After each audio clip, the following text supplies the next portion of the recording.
Welcome to problem number 15 from the August 2016 Algebra Regents exam. In this question, we've got four different functions, and we're trying to find out which one of them has a constant rate of change equal to -3. Let's take a look at the first one. We've got a table of values here, and we'll notice that the x values are increasing by 1, which makes the rate of change easy to see. All we need to do is take a look at the y values and see how much they're increasing or decreasing each time. And you'll notice from 2 to 5, it's 3 more. From 5 to 8, it's also 3 more. And from 8 to 11, it's 3 more. So the rate of change in this is +3, not -3. In the second one, we have a list of ordered pairs. That may be a little bit trickier to read, so I'm going to quickly just turn it into a table of values. So we've got 1, 5, 2, 2, 3, -5, and 4, 4.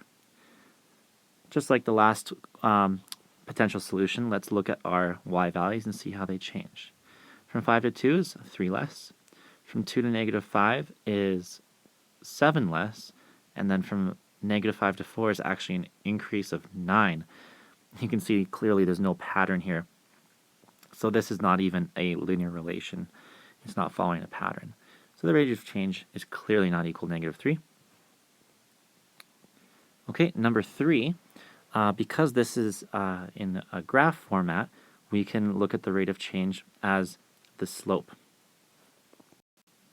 Now, of course, the slope is the change in y over the change of x, and another way to look at that is rise over run. Let's take a look from this point to this point. The rise is the change in y.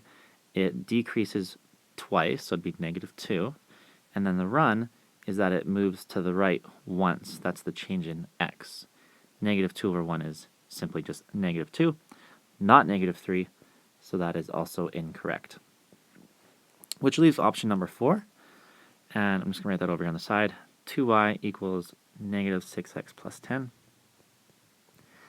Now to find the rate of change here, we need to find the slope, and we can do that by isolating y and getting it completely by itself. And we can do that by dividing everything by 2. And we would get y equals -3x plus 5. And because this is in slope y-intercept form, we can see that the slope is indeed -3. And that is the rate of change we were going for.